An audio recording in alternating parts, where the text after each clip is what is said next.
Question 3 de cet exercice, on vous demande de trouver combien de temps va mettre un condensateur pour passer de 10 à 90% de charge.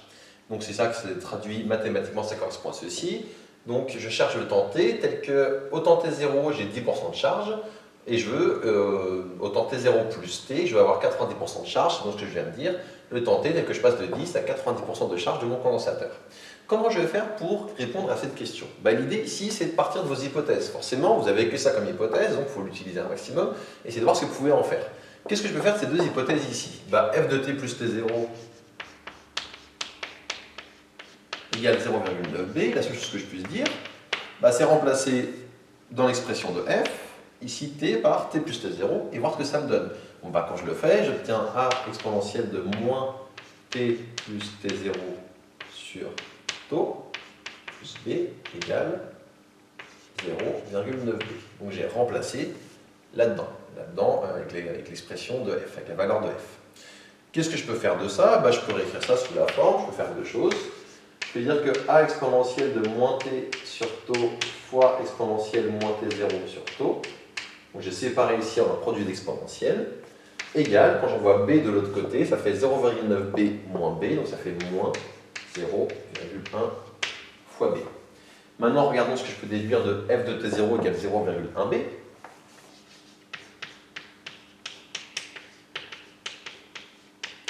Ça va me donner, je remplace, ça va me donner a exponentielle de moins t sur, moins t0, pardon, vu que j'ai remplacé en t0, moins t0 sur taux plus b égale 0,1b. Si je simplifie comme avant, ça me donne a exponentielle de moins t0 sur taux égale, j'envoie ce b de ce côté-là, ça me donnait 0,1 moins 1 moins 0,9b. Maintenant, j'observe mes deux expressions et je regarde si je ne peux pas en faire quelque chose. Je peux observer la chose suivante. Je peux observer ici, par exemple, que la valeur qui est ici, donc a exponentielle moins t0 sur taux, je la retrouve ici. Et donc, je sais que a exponentielle moins t0 sur taux, ça vaut combien? Ça vaut moins 0,9b.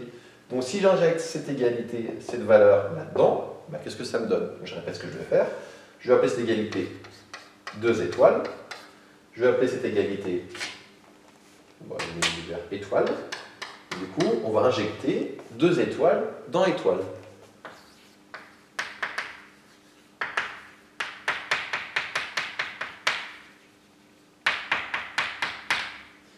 Qu'est-ce qui se passe quand je fais ceci? Donc, a exponentielle moins t0 sur taux, je le remplace par moins 0,9b. Et je trouve donc que moins 0,9b fois, il me restait exponentielle moins t sur taux, ça vaut, ici, qui me reste à droite, c'est moins 0,1b. Autrement dit, ça donne que exponentielle moins t sur taux, ça vaut, quand j'isole, moins 0,1b sur moins 0,9b. Si je simplifie les b et je simplifie moins 0,1 sur moins 0,9, ça me donnait 1/9. Autrement dit, moi ce qui m'intéresse, c'est pas exponentielle de moins t sur taux, c'est juste t tout seul. Donc pour résoudre cette équation, on l'a déjà vu au début de cette feuille, pour résoudre une équation avec un exponentielle, je vais utiliser le ln, logarithme népérien. Ça me donnait donc moins t sur taux égale ln de 1/9. Ln de 1/9 pour le coup, ça vaut moins ln de 9, je peux le réécrire comme ça. Et du coup, qu'est-ce qu'il me reste à faire?